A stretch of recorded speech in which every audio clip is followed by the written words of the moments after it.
It is Tuesday, June 30th, and welcome back to the Very Real Podcast, a one stop shop for gamers to get their weekly dose of worldwide news and politics. I'm your host, Great Value, and with me, this time it's special guest, Moonlit Gaming's very own Noxel Squirsh. Our good friend TrustyKnuckle is taking his 4 weeks paid vacation because he is a dirty union employee and he hates me and hates America. So, hello, Mr. Knoxville. How are you doing? I'm doing good. Happy to be filling in while Trusty Knuckle can't be here. Yes, we So, are very grateful for you not being union because you love America. But if you don't know, Moonlit Gaming does Pokemon content, and I enjoy their videos, despite the fact that I don't watch Pokemon or consume Pokemon very much. I enjoy watching his videos because they're very entertaining, very interesting to watch. If you want to, I highly suggest you check the description down below to watch some of his content. How is that content been treating you? How is Pokemon doing? I know nothing about it still. it's fun. I'm honestly just enjoying coming up with creative ideas for videos and, sort of getting my feet wet with learning how to edit and stuff like that. So, it's been a Yes. fun experience. Stay tuned for the strip Pokemon challenge where they take off an article of clothing every time they lose a game. So far, he's only taken off a sock so far. So, as usual, we're gonna have our 5 news topics or articles that I found interesting throughout the week while playing 5 games of Super Smash Bros. Ultimate. So, in the past week, Congress passed the largest affordability bill in decades, and our Lord and Savior Donald J. Trump canceled the signing. So, if you don't know, Republican Tim Scott and enemy of the podcast Elizabeth Warren were co-authors to this housing affordability bill. It is the 21st Century Road to Housing Act, and it passed 358 to 32 in the House. So it had overwhelming bipartisan support. However, Trump said no, thank you. So if you don't know, housing is incredibly unaffordable, and it is not it's not great. So the average family needs about an income of around $117,000 a year to afford a home in the market. But the thing is that it's almost 30,000 more than what most households own. So because of the war in Iran, which we have covered a lot, the average loan rate is around 6.5%. And if you know nothing about loans, that's really bad. That's incredibly unaffordable, and almost no one can do anything about that. So, what this bill addressed, the 21st Century Road to Housing Act addressed, was the housing shortage that we have. So, it makes it easier for a lot of homes to get approval, like environmental approval. Like, for example, one of the things that it addresses is that if there's a house that is being built that is in the same area as a few other houses, uh, they will automatically get approval for environmental regulations because they're in the same area that has already approved housing. It also It also gives money to states to be able to supply housing for these areas that are housing shortages. But the biggest thing that it does, and I think it's really good, is that it bans a lot of private equity groups from getting houses. So, for example, if a private equity group already has 350 houses, it's not going to be able to build anymore. So, this bill was widely praised by both Republicans and Democrats because it just made sense. But Trump said he's not going to sign anything until the SAVE Act passes. And if you don't know what the SAVE Act is, it is essentially a way for Republicans to be able to uh, determine who gets to vote and who doesn't. So the SAVE Act is a bill introduced by Republicans that is overwhelmingly supported by them. So it changes a lot about how we vote and how people get registered to vote. And a lot of critics of the bill say that it significantly affects the ability to register to vote. So uh, according to NPR, 1 in 10 Americans do not have proof of citizenship, like birth certificates, passports, naturalization certificates, or don't have easy access to get one. So in the SAVE Act, you're going to need one of those to register to vote. So around 21 million Americans are not going to be able to register to vote, and that's pretty bad. So only around 43% of Americans actually have passports, which is one of the things that lets you vote. And if you are a woman and you changed your name due to marriage or something along those lines, you will need to have a birth certificate that has your new name on it to register to vote. So this SAVE Act is meant to stop election fraud. However, according to several independent agencies, election fraud is incredibly rare. Almost, you see almost none of it in this country. Um, in addition to making it more difficult to register for vote, it also makes it difficult for people who live in rural areas to get to be able to vote. So, some of the largest counties in the world, or in the West, sorry, in the United States, um, requires a lot of rural voters to travel up to 260 miles to get to the election office to register to vote. And in Alaska and Hawaii, some people actually have to fly to register to vote. So it essentially strips the ability to vote for several American or several millions of Americans, and it makes it difficult to register to vote. And Donald Trump will not pass this housing bill until the SAVE Act passes, which is very unlikely given how widely unpopular it is within Democrats and some Republicans even. So, knowing all that, that was a lot of information to process at the same time. How do you feel about Trump not signing this very popular bill, the Housing Act bill, that lets us be able to afford housing? Yeah, to be honest, I'm not the. I read a bit of the article beforehand, but I'm not the most knowledgeable when it comes to housing policy. It's obviously very important because obviously it's very difficult right now for people our age to afford a house and stuff like that. I'm just not the most educated on the topic, but um, it is kind of, I guess, ironic in a poetic way almost that even when you get the House and the Senate to pass a bill, it's still, you know, Yeah, just it's doomed to fail.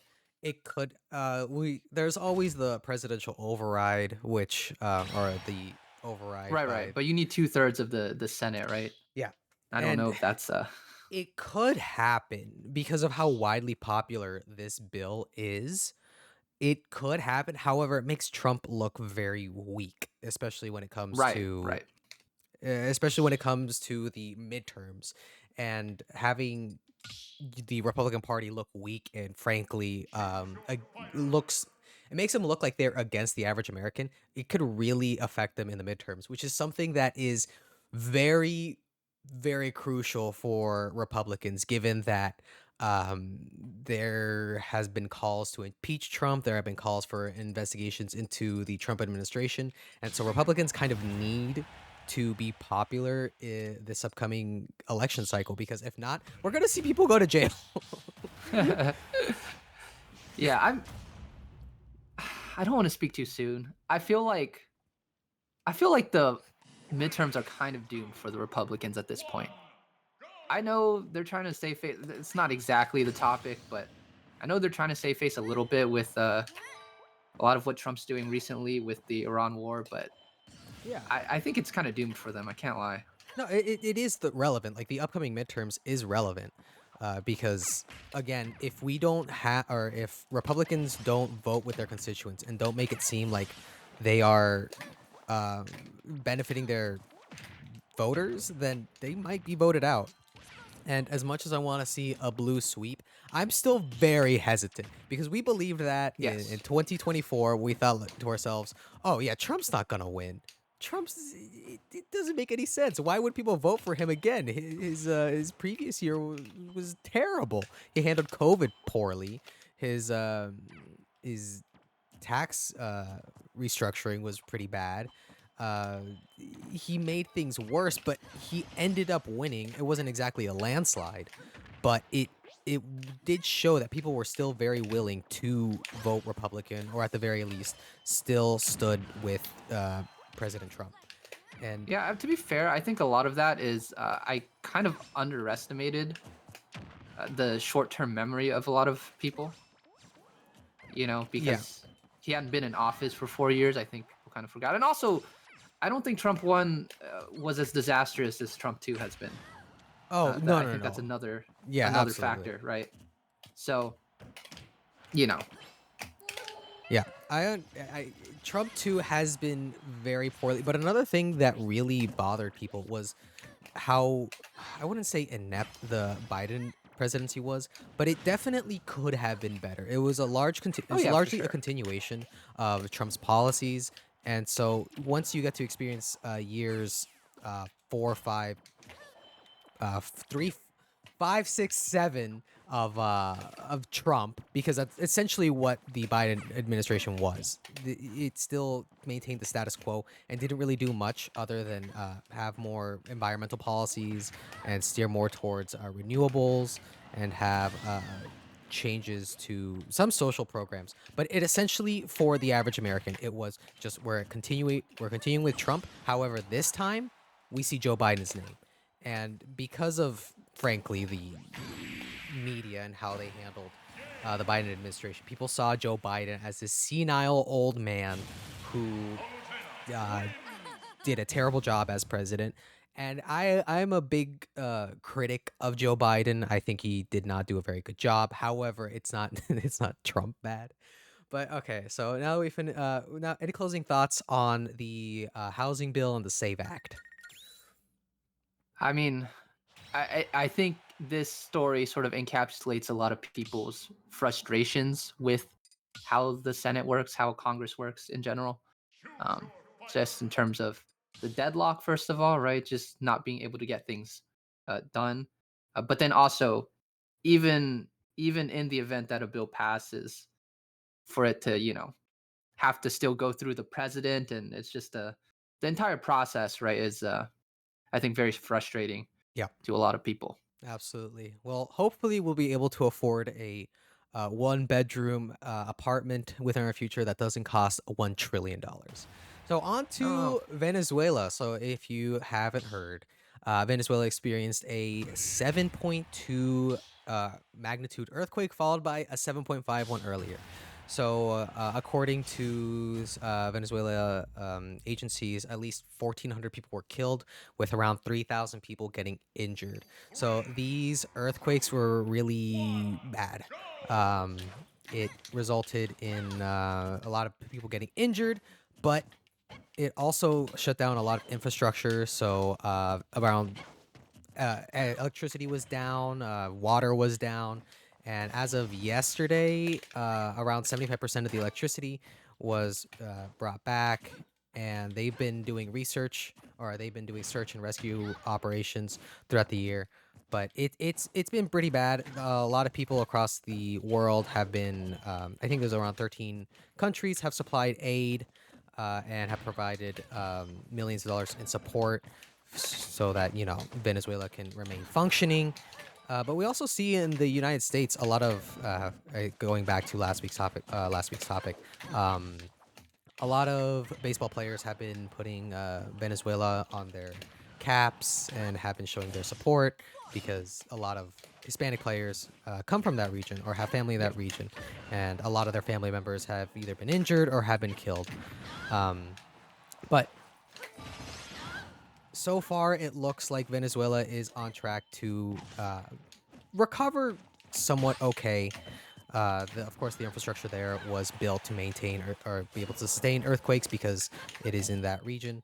But there's also right. been a few earthquakes in like Japan, California, and it there's been a steady increase of earthquakes throughout the years, and I think the worst is yet to come due to how the environment kind of works. So, um, over the past week after the earthquakes happened, the United States has supplied around 130 Marines using the critical response contingency response element. So they sent 130 Marines, 100 U.S. Air Forcemen, and this is a big test for the Trump administration's handling on foreign affairs because, as you very well know, U.S. aid was gutted severely Hmm. by the Trump administration, and U.S. aid would be one of the organizations that would help in situations like this, but because of the complete downsizing, um, we're going to see how effective Trump's soft power in the region will be, because without U.S. aid, it makes it a lot harder to do stuff like this. But thankfully, the Trump administration was able to get aid into the area. I think the U.S. committed $150 million to Venezuelan efforts, and I'm just very interested to see what happens. According to NPR, around 521 tons of supplies and 86 canine units, and more than 2,741 research members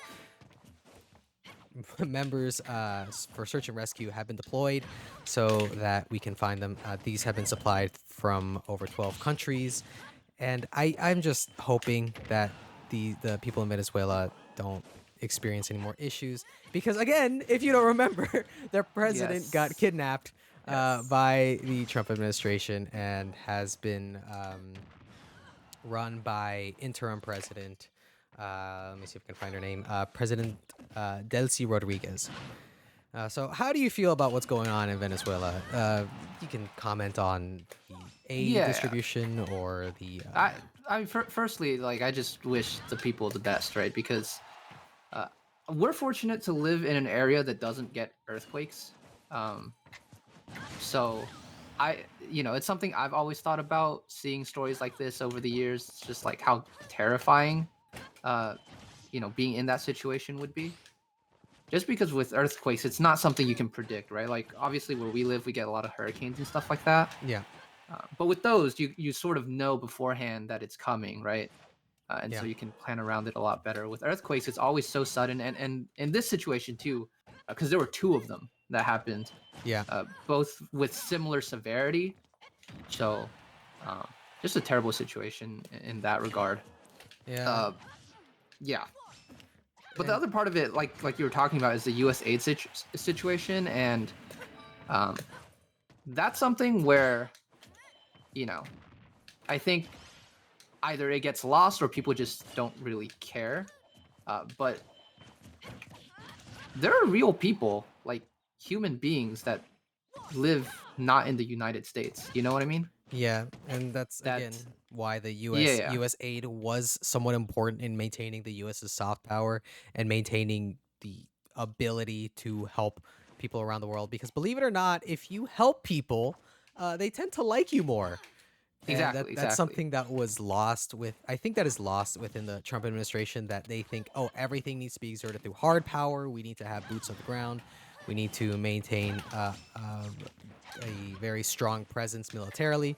It's why Pete Hegseth renamed it the Department of War and not the Right. Department of. I even forgot what the original one was. Department of Defense. There we go. Yeah. And why we kidnapped Maduro. I just I hope that it isn't a disaster for the Trump administration maintaining aid. I hope that, like, I do not, as dumb as it sounds, I don't root against the president, because if Right. Trump does a bad job, it affects millions of people, maybe even billions, depending on how you view the U.S. and No, yeah, how, yeah, for yeah. sure. But if, Because yeah, yeah, I was because at the end of the day, right? Like a lot of people benefit off of, or I guess did before we gutted USAID, uh, benefited from that.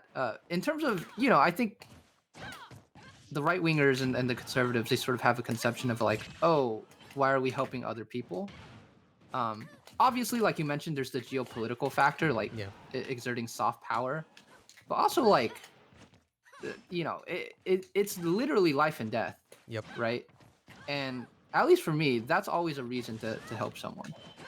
So, Y- um, It also economically makes sense, because, like, what happened with Libya or what happened with the Middle right, East, that we bombed the shit out of that area. And as it turned out, a lot of people don't like it when you bomb their country. Yeah. And when you bomb their country, suddenly you create an incentive for people to join terrorist groups or groups that are largely against the United States. And instead of having allies, you have people who very much want to see the U.S. burn. Yeah, And, for and so sure. if you were able to maintain a soft power within the region by administering aid, by providing resources and opportunities for them to grow in their country, all of a sudden you have people liking the U.S. because I know for a fact that a lot of people in Mexico really idolize the US due to how it's perceived in television, how it's perceived in media, and due to some humanitarian efforts in Mexico. And that's because, we didn't kill their president. So a lot of people think the US, and especially Mexico, Right, right. think that it's a great place to live in. And it's definitely incentivized a lot of my family members to come down here. But I let's hope that our Lord and Savior Donald J. Trump can realize how important it is to not bomb people.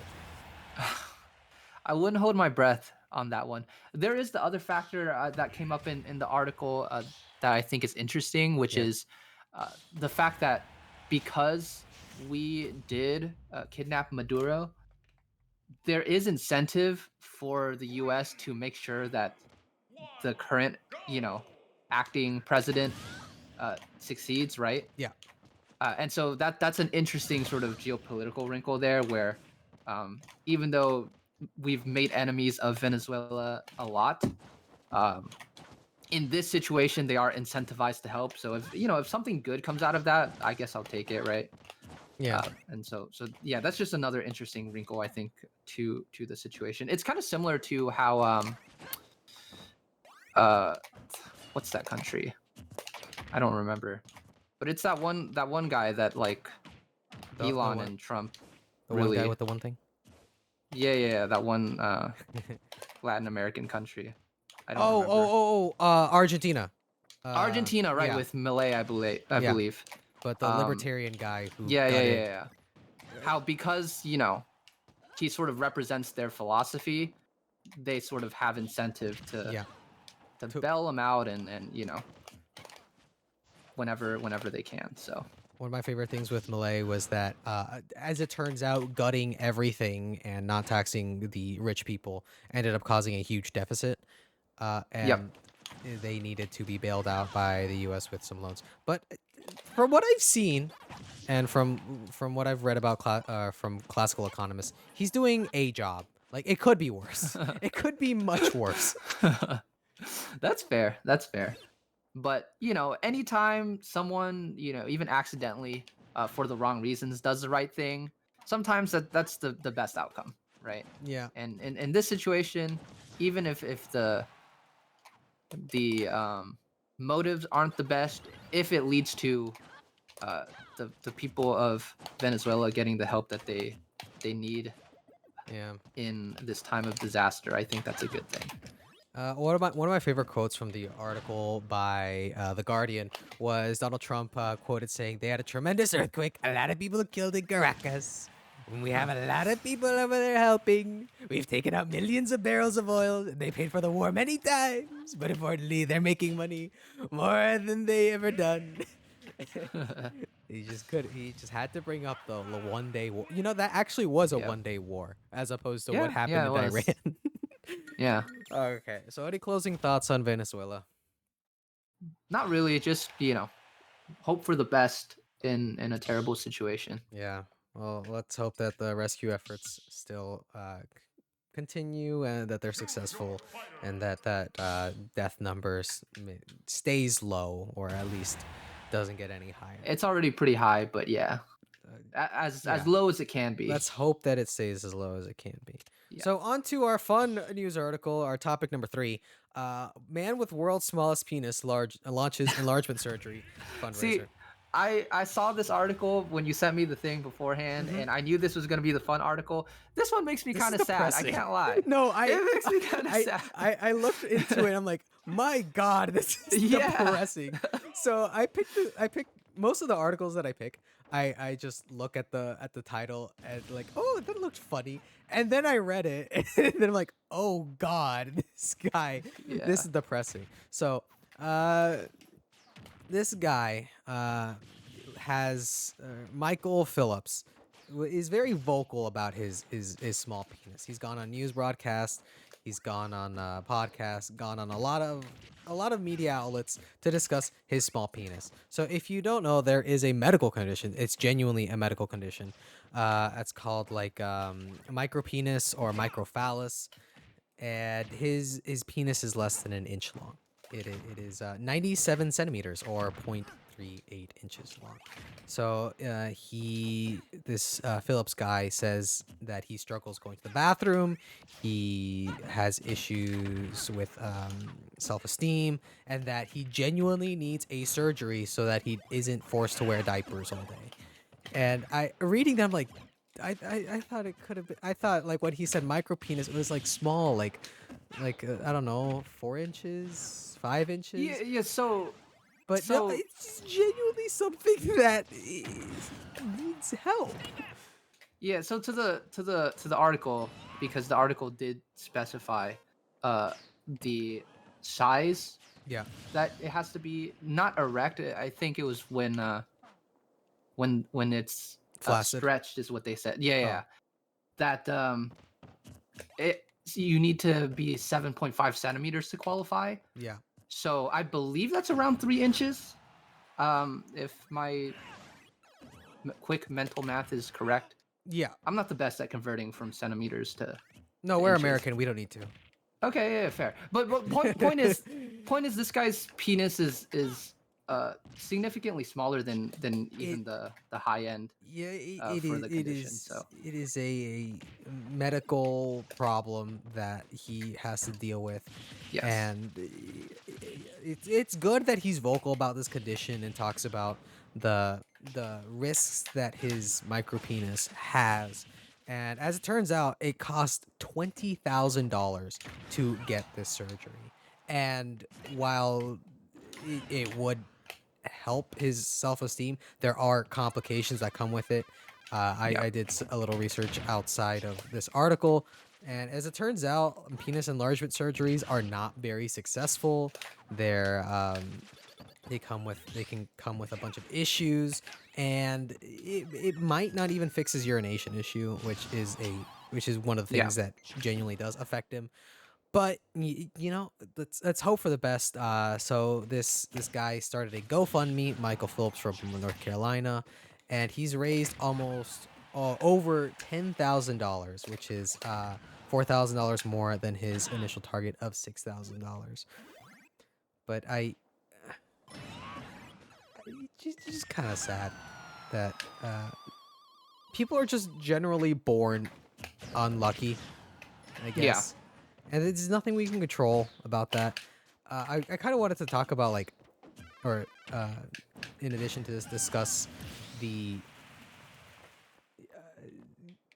like I want to say eugenics side of it, but there are people who there are countries that allow you to terminate the pregnancy if you see that your child has Yeah. autism or Down syndrome or other medical complications.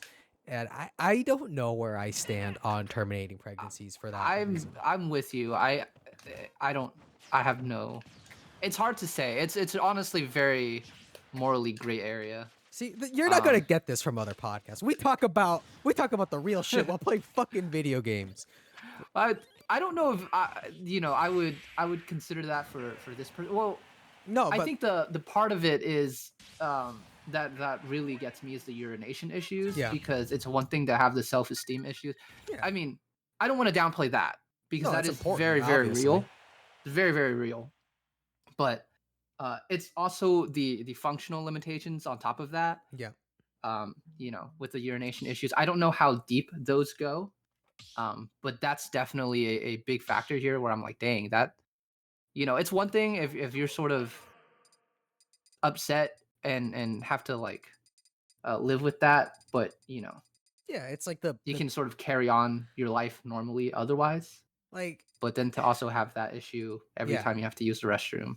Yeah, it's like Yeah. people who are born like under or who grew up to be males who are under like 5'8", and how a lot of them can either choose to accept that it's just how life is and maintain a positive self-esteem despite I guess the meme that like anyone under 5'8" is a boy is Dude, stupid. I'm being called out right now. That's crazy. We're the same height, man. I know. uh, Yeah. but you could just accept that like Yeah, okay, yeah, who yeah, who yeah. cares at the end of the day, but Although I think in this situation, oh, it's maybe different, under it's very 5'8" different. is not. It's more No, like if you're like 4'10" no, or this is like something.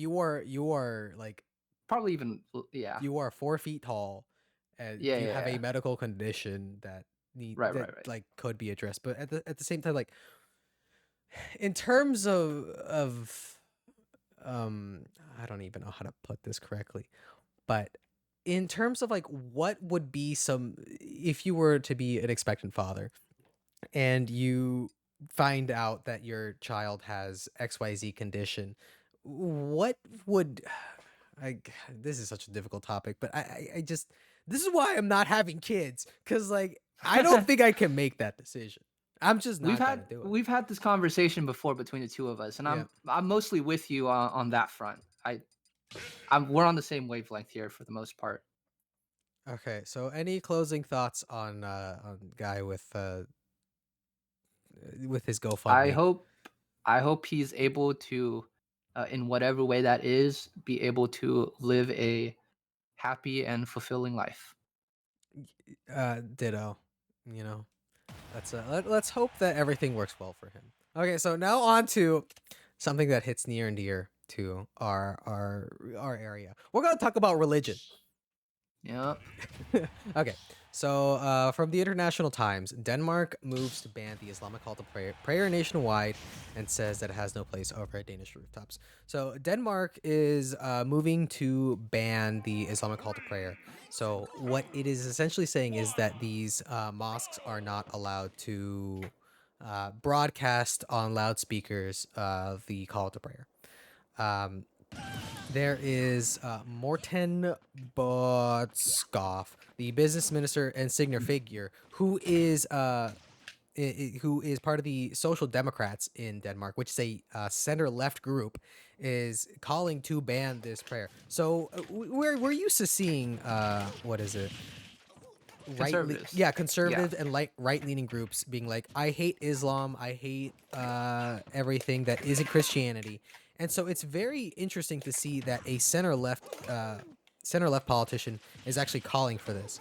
um, so he argues that the creeping Islamization, that's a word, in Denmark is taking up too much public space, and that this whenever mosques are broadcasting their call to prayer, it disrupts public groups.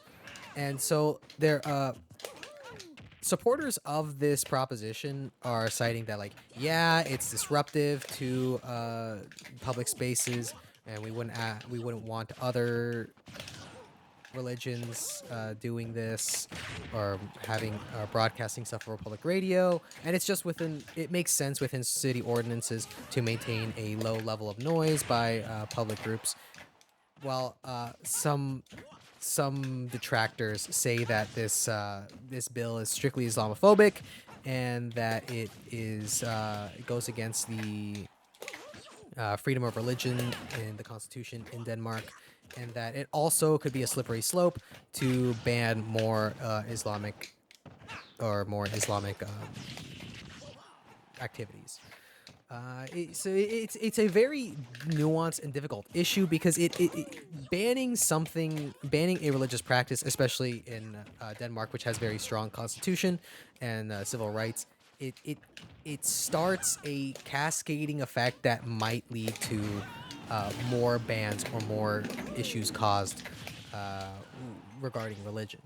So, how do you feel about this proposed ban on the call to prayer in public areas? Yeah. So disclaimer: I am a stupid American. I don't know anything about Denmark, Oh, Danish politics, right? because we're But American, we know everything about right, we things. know everything there Yeah. is to know about everywhere in the Yeah. world. Yep. So no, but I say that to say I don't, coming from a place of relative ignorance, but I'm honestly with you. It's a difficult conversation. I will say so. I am a I'm a very secular person, um, and so I can understand uh, a secular argument for it, but uh, based off the article, from what I've seen, a lot of the comments supporting the this bill. I don't know if it's a bill or if it's like a proposed law or It's a whatever. But proposal. okay, yeah. This proposal is comes across as bigoted. I'm Oh not gonna yeah, lie. no, Yeah. like 1000%.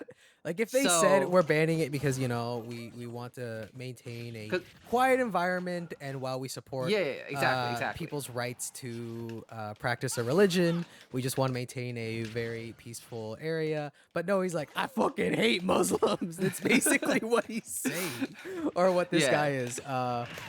Moten, I don't even want to. I'm just gonna call him Moten. yeah. It's very bigoted coded in terms of Yeah, the language that a lot of them were using. So, and I also don't know, right? I don't know how this actually sounds, how disruptive it actually is to the public.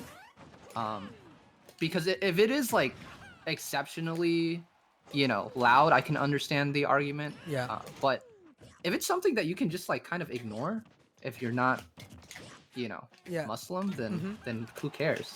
You know? I think it's akin to, what is it, like church bells, if you've ever heard of them. Yeah. I think it's something If along that's those the lines. case, then like I just ignore it, man. Like Yeah, move on with your life. like they're what is it, like they're the article that I shared with you has like some people from Twitter comment like, yeah, I mean, like, do we really need these loudspeakers? Like, we have smartphones. Why don't we just use those? Like, I get Well, that. I yes, but like th- but that's not a reason to ban something, it's you know? yeah, it's more so the spirit of the law versus the letter of the law. Right. And I understand that, but however, we're seeing a huge rise in Islamophobia, xenophobia, especially in Europe due to the waves of immigration from these largely Muslim countries. And so we're seeing a lot of even left and center left politicians starting to go, yeah, I'm gonna be Islamophobic now. I'm gonna, Yeah, actually, uh, interesting that you mentioned that because it just reminded me of an interaction I had in my freshman year of college. I was in a poli sci class, yeah. and uh, what's it called? I remember we were talking about some sort of racial, injustice type of Hmm. topic, right? And I said something along the lines of, um, "What the heck? Oh, wrong character." Okay.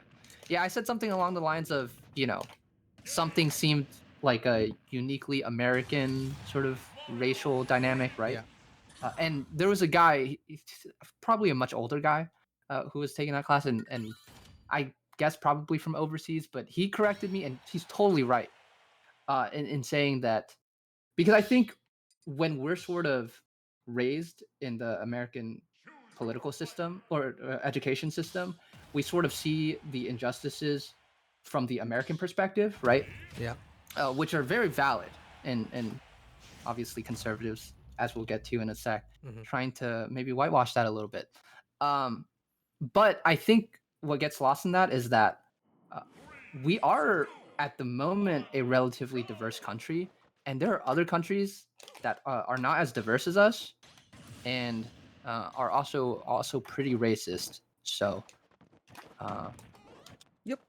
But that makes a great segue for the second part that I want to talk about. So, not to dox ourselves a little bit, we are in the Texas area, and so this comes from the AP. Bible stories are now being approved by by the Texas Education Agency.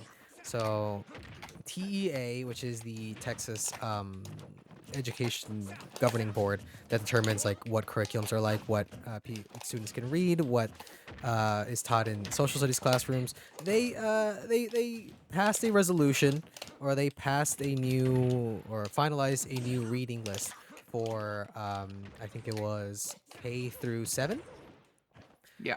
and they made a list that includes Bible stories. So the state mandated list, which includes like books that we have read in high school, like Great Expectations, Great Gatsby, stuff like that, now includes now includes excerpts from the Bible, like the New Testament and shit like that. It's not it's interesting. So this new list will take place in 2030, and this this new reading list was approved pretty overwhelmingly by a largely conservative board. So it was a 9-5 vote, with the 5 votes being staunchly against this resolution. They okay. This comes from a direct quote from an English teacher in the Dallas area. She says, "I don't have a problem reading about David and Goliath because I believe in those stories. But if I'm reading this to one of my students, they're Muslim or they atheist, I can't say all day long, well, we're teaching a theme, we're teaching symbolism, but in reality, they're hearing, this is a Bible story, we're talking about God." So if you, to any international viewers, listeners at home, we have in our Constitution, it's implied, a separation of church and state. I wanted to talk about this. I wanted to talk about this story this week, but technically it's for next week. But a lot of legal scholars are now saying that, separation of church and state is not in the Constitution. Yeah, it's not, but it's called, an implied fucking rule. Like, it's implied in the Constitution that there is a separation of church and state. That's how it works. Yeah. It's one of the core principles, I would say, of the Yes. Constitution. And so some supporters of the new book, what is it? The new book list, say that, like, okay, our country was founded on Judeo-Christian values, so it makes sense that we have a curriculum that focuses on those Judeo-Christian values. But again, the thing, separation of church and state, it's important. So Texas, which has roughly 1 in 10 of the nation's students, so 10% of our entire student population is in a Texas school, is now mandated to read excerpts from the Bible. In addition to these new books being added, according to Texas law, parents are not allowed to take their student out of the classroom if they object to what is being taught, which is pretty ironic because there was a court ruling that allowed some parents to take their children out for LGBTQIA plus literature, which is really That's the thing with all of these, right? Like, Yeah. they hide behind the idea that it's on the principles of whatever it is, but Yeah. it's never applied consistently. It's always applied in whatever ideological way that they like. So Yeah. So one of the board members, Evelyn Brooks, who represents Central and North Carolina, is quoted with saying, "We were mandated to select at least one literary book, one literary text, and it snowballed into this. We are now the book club Gestapo." I think that's awesome. I think that is such a cool line to say.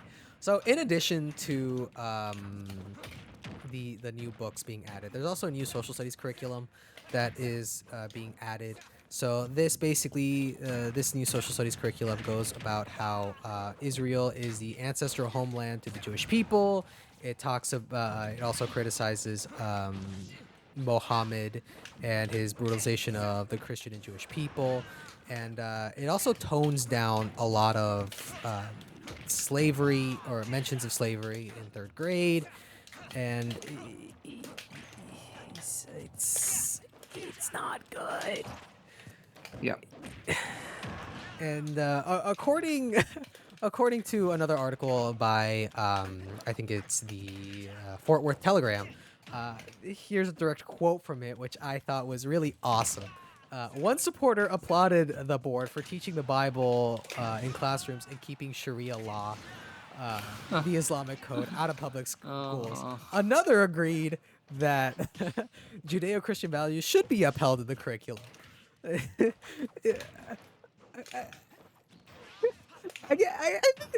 I don't want to get political. As you know me, I love being a right. centrist. Never political. I'm a big centrist. I'm a middle of the road kind of guy. But this is pretty fucking bad. Yeah. And it signals that conservatives are going in a direction of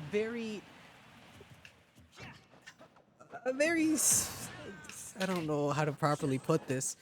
They're going, okay, I'm just gonna say it like how I want to say it. They're going in a fuck ass direction. They're going in a stupid fucking direction that I heavily disagree with, and I think is largely anti-American because we Yeah. were founded upon the principles of separation of church to state. Like that was a big thing that has been established in our Constitution through judicial review and through numerous court rulings. That we are a secular government that should not be promoting one religion over the other. And here we have a clear action by a government to put one religion over the other. And Yep. we were founded upon Judeo-Christian values. I'm not going to disagree. However, even the founding fathers understood that that is not reason to teach or to promote one religion over the other. So before Yeah. we move on to the next topic, I want to pull up the book list that that teachers are now mandated to teach. So they are to teach. Oh, they updated it. So before I put this article on, they did not pass the high school. They did not include the high school reading list. Oh, they still haven't. They're waiting to postpone that to a later date. So we see excerpts from the book of Matthew. So we're seeing chapter 5, verses 1 through 12. We're seeing the parable of David and Goliath being taught in elementary schools. It's something. Okay. Any closing thoughts on religion? Yeah, I mean, I have no issue with teaching religious texts in school in an academic setting. I think there's a place for that. I took a world religions course when I was in high school, and I enjoyed it, right? Yeah. But there's a clear prioritization here of one particular religion. And I think the funny thing is that it's not even being particularly hidden. It's not like they're Yeah. trying to make the argument like, no, it's just for literature. Like they're just a lot of them are just saying, no, we're a Christian nation, which we aren't. Yeah. But that's the argument a lot of them are using, and they're not even bothering to hide that. And yeah, that is a clear prioritization of one religion over the other in an academic context, and especially in an academic context that is controlled by the state, Yeah. right? And so, yeah, I disagree with that. I would expect to see some school districts file a class action lawsuit to not do this, but uh, if Texas Education Agency included excerpts from the Quran or from the Vedas or fuck it, from the Book of Mormon, I would be more inclined to say like, yeah, that's fine, I guess, but I they think don't. there's a place too if it's a particular text that is, you know, directly taking from the Bible, then I think in that case it makes sense to look at it in that context.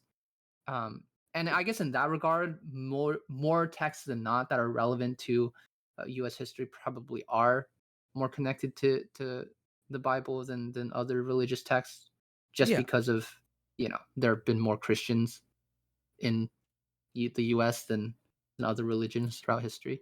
But once again, I don't think that's what's happening here. No, And it's a clear decision by a largely conservative education board to push to push Christianity in our right, classrooms, which is crazy given that we're a nation that was founded by several religious several religious sects, Catholics, Protestants, all kinds of people, and we're pushing a version of Christianity which which has been cultivated by American conservatives because these aren't even the traditional texts. So the excerpts from the Bible are from the New King James version, so it's not even um it's a Protestant version of the Bible. It's not Orthodox. It's not the original writings. It's been translated to and simplified. So it's something. yeah. Okay, so on to our next topic. Britain's got a new prime minister. So last week, Keir Starmer resigned, and it's I really don't know what's going on across the pond.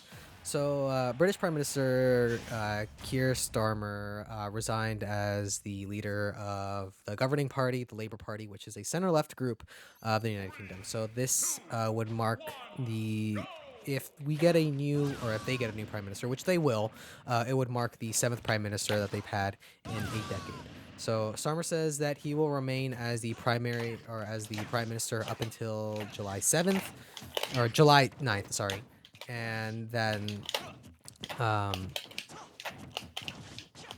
it gives the Labour Party time to find somebody to take his position. So I looked a little more into British politics, and I found that it's pretty interesting.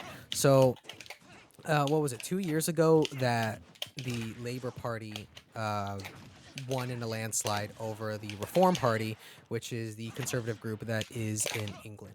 And this was largely due to the Reforms Party handling of COVID, handling of the COVID-based economy, and how people have viewed Trump. So shouts out to Trump for making England this left-wing hellscape.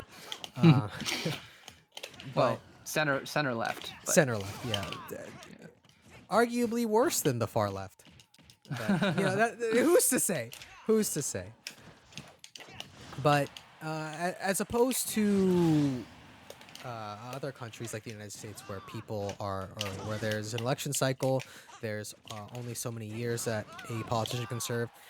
From what it looks like, that's not the case in England. So most prime ministers serve until either they become unpopular or they feel like it's just time for a change.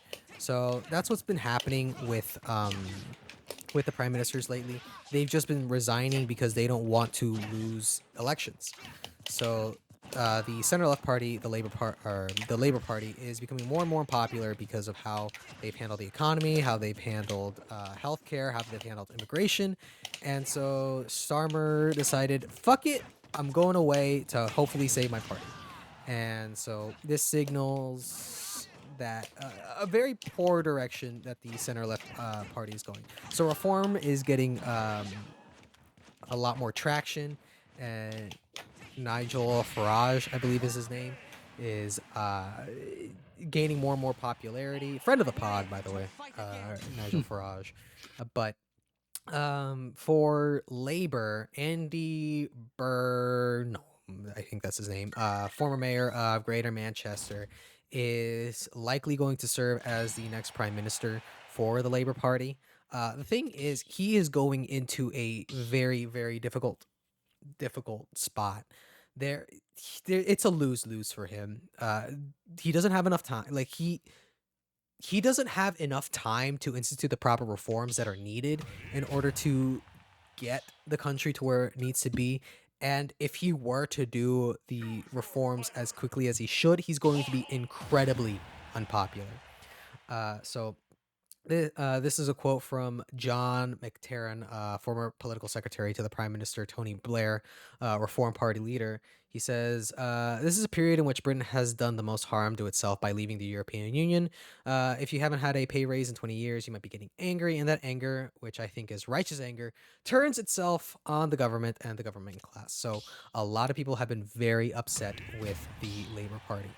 And so the far right anti-immigration party, the Reform Party, is now getting a lot more popular. And I wish this guy the best. Hopefully Andy Burnham lasts longer than the girl who oh wait, I gotta ask you. Then the girl who lost to a cabbage. Do you remember that story? I do not. I have no idea what this is Okay. referring to. So when the Prime Minister of, I forgot his name, but the one before the cabbage lady,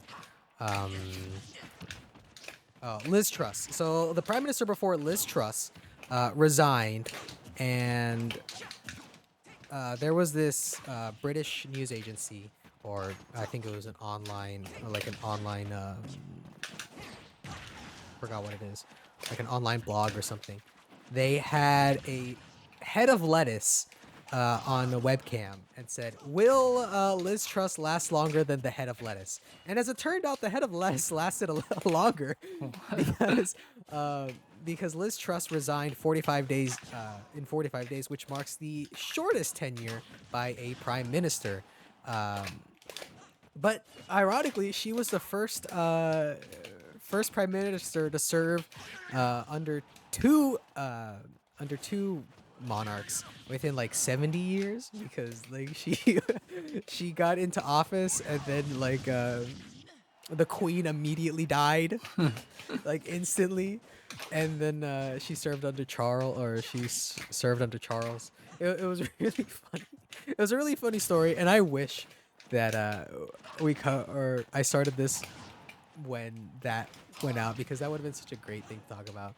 But I again, we're Americans, so we know everything about everything. But Yes. I think that I'm not very knowledgeable in British politics. So to any people who are, please let us know what it's like over there.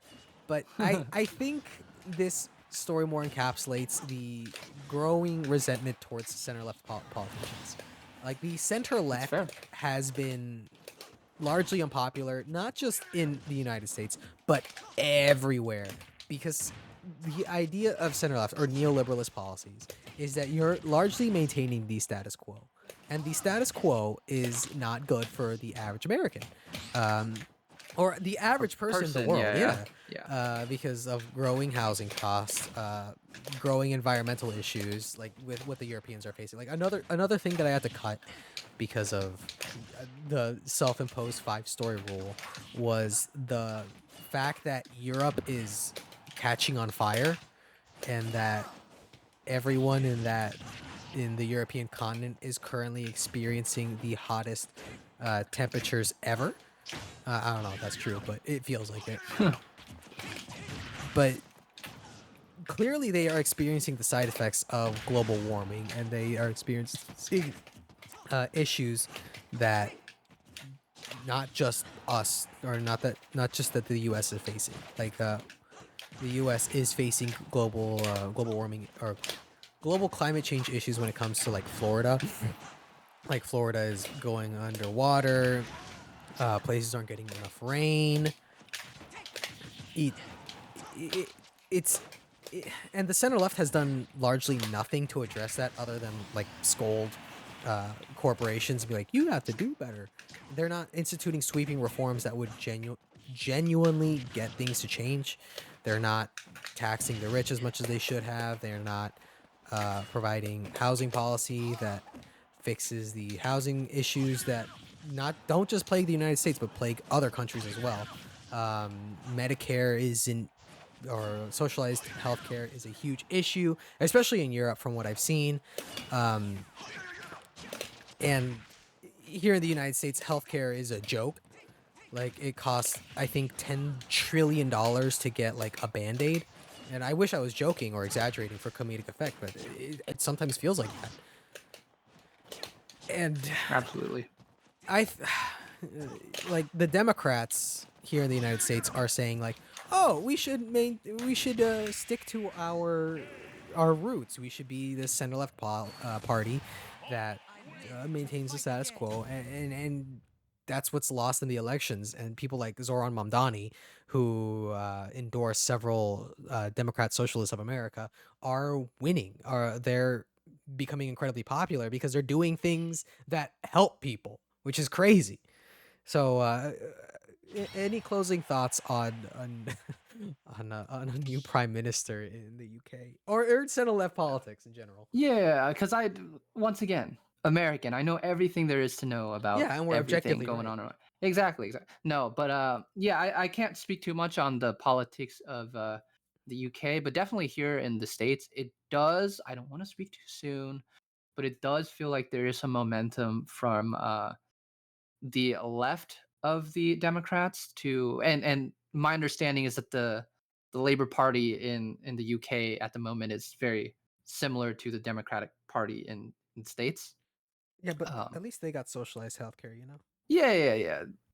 In terms of what they already have in place, but Yeah, yeah, um, and it does feel like there is some momentum from the left at the moment, which is nice. Obviously, there's still a lot of election cycle to go, and then things are obviously very prone to change from cycle to cycle, year to year, even month to month. So we'll see how it shakes out. But yeah. maybe there's hope. Maybe Establishment there's hope. Democrats like Chuck Schumer need to go. Uh, they're doing nothing. They're essentially just keeping the wheel turning and kicking down the proverbial can down the road for our for the next generations to deal with. Like the big one, Social Security. Like Yep. it's fucked. We're never gonna see a penny of Social Security because of just how people have refused to address the issues, and we need radical change. At least that's what I believe. Radical change in terms of environmental policy, education policy. The student loan bubble is gonna pop anytime soon. It's very grim, but politicians like Zoran Mamdani are a shining light of hope that maybe things can get better down the line. Yeah. Okay. Absolutely. Well, thank you, Mr. Noxel Squirt, for joining us. As always, if you, the listener, viewer at home, have thoughts or comments about anything we talked about, please let us know in the comments. And if you have any suggestions about future topics, let us know about that too. If you want to support the channel, the best way is by liking, subscribing, and sharing this podcast with your friends. Subscribe to Moonlit Gaming for your Pokemon needs. They are very fun. And Noxo, you want to talk about your recent NAIC success before we end it? Oh yeah, and I had fun competing. I don't. Yeah, I I had a okay performance. It was a mediocre performance, but I had fun. he's being modest. He lost to like two top 100 players. Uh, if he was close to One of beating my them. opponents was very strong, yeah, and Yeah, they ended up making it pretty far. he was close to And beating him. So in the future, we're gonna have I don't know how close I NAIC. was, but I was. It was competitive. It was competitive. In the future, we're gonna have a NAIC winner, Noxel Squirsh, on the podcast. I don't So, know about well, that, thanks but for listening. I'll see you guys next week on the Very Real Podcast. Bye, everybody.